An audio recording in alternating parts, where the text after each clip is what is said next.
Theivanai Ammal College for Women. Learn, live and lead. Hi to everyone. I'm T.Geetha, Assistant Professor, Department of Clinical Nutrition and Dietetics, Theivanai Ammal College for Women, Villupuram. Today we will discuss about Diabetes Mellitus.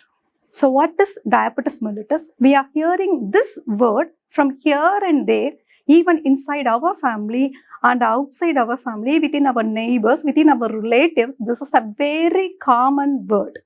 So what is Diabetes Mellitus? Diabetes mellitus is a metabolic disorder. So what does mean? That is presence of high level of glucose in the blood. That is called as diabetes mellitus.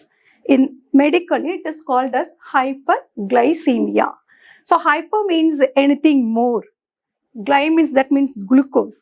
Emia means that is present. Anything which is present in the blood, that is mentioned as emia. So presence of more level of glucose in the blood, that is called as hyperglycemia. Okay.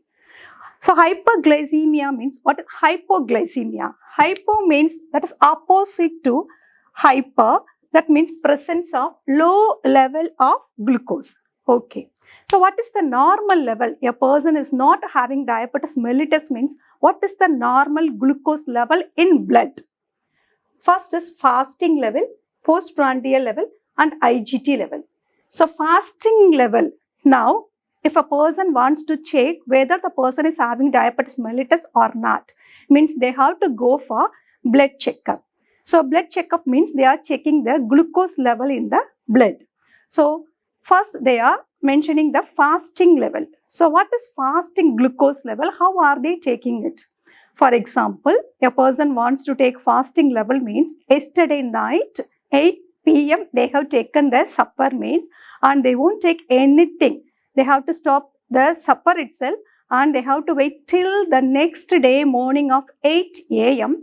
and without drinking a sip of water, they have to go to the lab or they can check their blood glucose level. That is called as fasting glucose level. The range is from 70 to 110 mg per dl.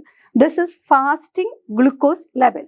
Then after that taking this fasting level, we are taking our breakfast. So after the breakfast, that means after the food of 1.5 hours, we have to go for another test. That test is called as postprandial test.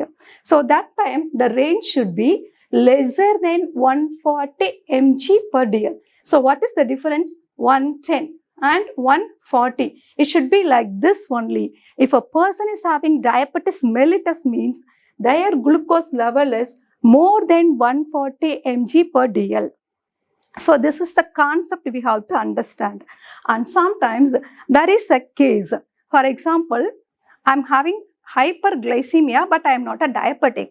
That is called as impaired glucose tolerance test. So in this place, the person is having the chance to escape from the diabetes mellitus by having lifestyle modification and dietary modification in their life. That means their glucose level is 140 to 200 mg per dl means the person is having the higher chances to get back his normal life. That means they can escape from the diabetes mellitus.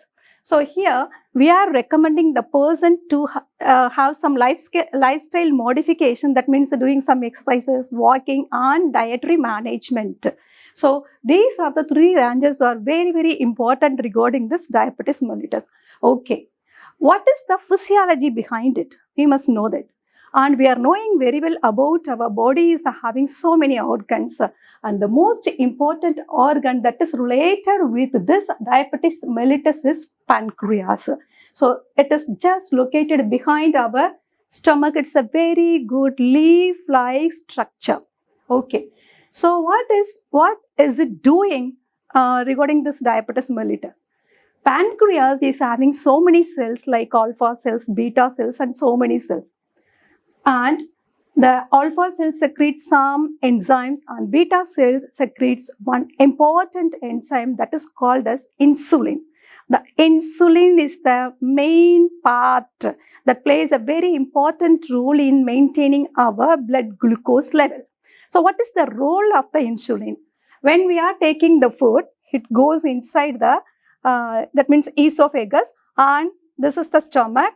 Here the digestion is taking place, and here also digestive juices are mixing, and the first part of the intestine, small intestine, we are having some absorption.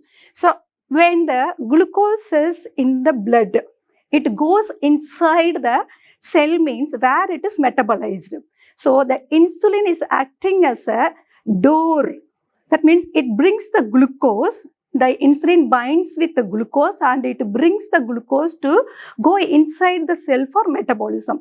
This is the concept.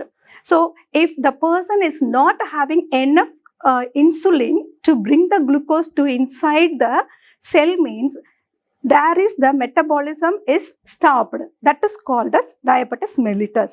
So presence of the glucose inside the blood, it is not allowed inside the cell for metabolism. So this is the concept.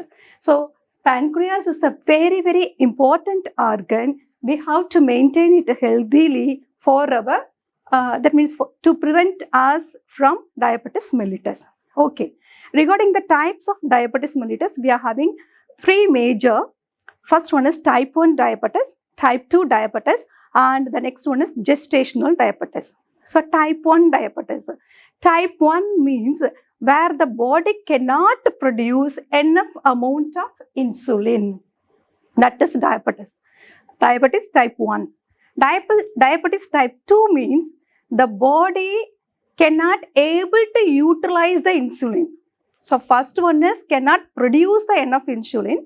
Type 2 diabetes means the body cannot be able to utilize the insulin. So these are the main type 1 and type 2.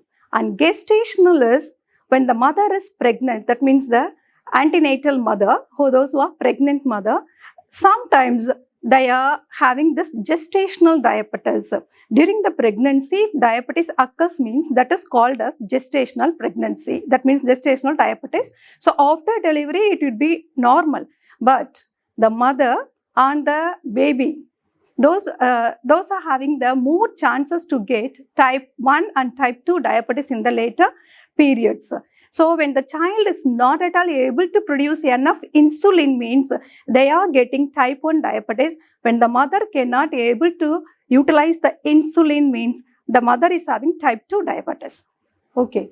Apart from that, what are the causes for this diabetes mellitus? The major causes are, first one is hereditary and sedentary lifestyle, obesity, then those who are having the habit of eating fast foods, and those who are having that infections related with the pancreas or pancreatectomy, that means the removal of pancreas due to some medical reasons. If they are not able to produce insulin due to many reasons, means they are getting the chances to get this diabetes mellitus. So this is a very basic introductory class for this diabetes mellitus. I understand that you can understand and follow my concept of this diabetes mellitus, basic concepts of diabetes mellitus. Thank you.